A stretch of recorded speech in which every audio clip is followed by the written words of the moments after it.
Hi అండి. Welcome to Mahi kitchen. ఇంట్లో కూరగాయలు ఏమీ లేవు. ఏం కూర వండాలా అని ఆలోచిస్తున్నారా? అయితే ఈ వీడియో మీకోసమే. ఒక్కసారి నేను చెప్పే ఈ 2 రకాల కూరల్ని వండి చూడండి. తిన్నాక మీ ఇంట్లో వాళ్ళందరూ ఫిదా అవ్వాల్సిందే. అంత బావుంటాయండి. మరెందుకు ఆలస్యం, ఈ కూరల్ని ఎలా వండాలో తెలుసుకుందాం. ముందుగా ఒక మిక్సింగ్ బౌల్ తీసుకొని జల్లెడ పెట్టుకొని 1 కప్పు శనగపిండిని జల్లించి తీసుకోండి. చూడండి, ఇలా జల్లించడం వల్ల పిండిలో ఏమైనా నలకలు ఉండిపోతే అవి సపరేట్ అయిపోతాయండి. తర్వాత దీంట్లోకి మన రుచికి సరిపడా ఉప్పు, అలాగే కొద్దిగా కారం, కొద్దిగా పసుపు, కొద్దిగా జీలకర్రను కూడా వేసి ఒక చిటికెడు వంట సోడాను కూడా వేసుకొని పిండిలో ఇవన్నీ కలిసేలాగా మంచిగా కలుపుకోండి. తర్వాత దీంట్లోకి కొద్దిగా నీళ్లు వేసుకుంటూ వీడియోలో చూపిస్తున్నట్టుగా ఇలా కలుపుకోవాలండి. ఇలా కలుపుకున్న ఈ పిండి ముద్దని ఒక 5 నిమిషాల పాటు మూత పెట్టుకొని పక్కన పెట్టుకోండి. చూడండి, ఒక 5 నిమిషాల తర్వాత ఈ పిండి మంచిగా నానిపోతుందండి.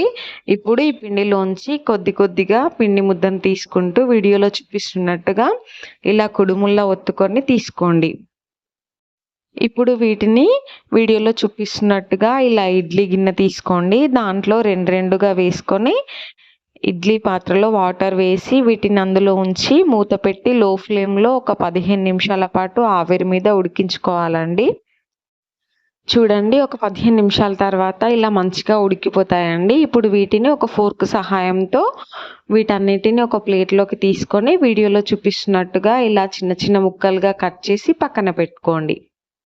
స్టవ్ ఆన్ చేసి గిన్నె పెట్టుకొని దాంట్లోకి ఒక 3 టేబుల్ స్పూన్ల ఆయిల్ని వేసుకోండి. ఇప్పుడు దీంట్లోకి కొద్దిగా సాజీరా, ఒక చిన్న ముక్క దాల్చిన చెక్క, 3 లవంగాలు, ఒక చిన్న బిర్యానీ ఆకు, అలాగే ఒక ఇలాచి, ఎండుమిర్చిని 2 ముక్కలుగా చేసి వేసుకోండి. తర్వాత దీంట్లోకి కొద్దిగా ఆవాలు, కొద్దిగా జీలకర్ర, అలాగే ఒక రెమ్మ కరివేపాకును కూడా వేసి ఇవి మంచిగా ఫ్రై చేసుకోండి. ఇది ఫ్రై అయిన తర్వాత అర స్పూన్ అల్లం వెల్లుల్లి పేస్ట్ని కూడా వేసి మంచిగా ఫ్రై చేసుకోండి. ఈ అల్లం వెల్లుల్లి పేస్ట్ ఫ్రై అయిన తర్వాత వీడియోలో చూపిస్తున్నట్టుగా ఒక 2 పెద్ద సైజు ఉల్లిపాయల్ని ఇలా చిన్న ముక్కలుగా కట్ చేసుకొని దీంట్లోకి వేసుకొని కలుపుకోండి.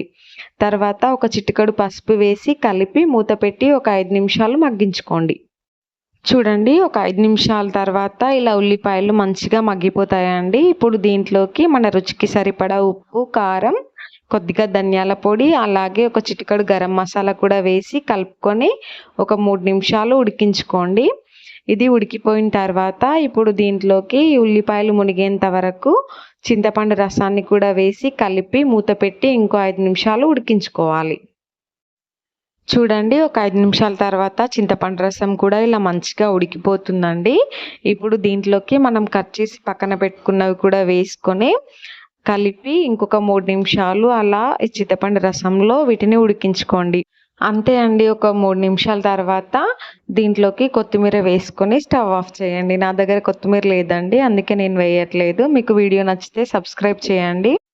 ఇప్పుడు ఎగ్స్ లేకుండా ఎంతో టేస్టీగా ఉండే ఆమ్లెట్ని ఎలా వేసుకోవాలో తెలుసుకుందాం.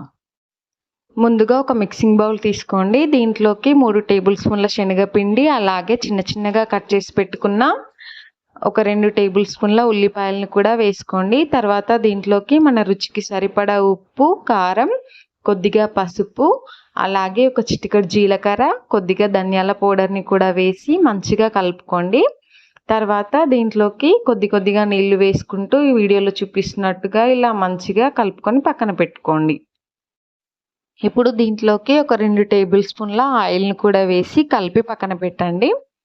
తర్వాత ఒక స్టవ్ ఆన్ చేసి ప్యాన్ పెట్టుకొని ఈ ప్యాన్ హీట్ అయిన తర్వాత ఒక 1 టేబుల్ స్పూన్ ఆయిల్ వేసి మంచిగా స్ప్రెడ్ చేసుకోండి. తర్వాత మనం కలిపి పక్కన పెట్టుకున్న ఈ మిశ్రమాన్ని కూడా ఆమ్లెట్ లాగా వేసుకోవాలండి.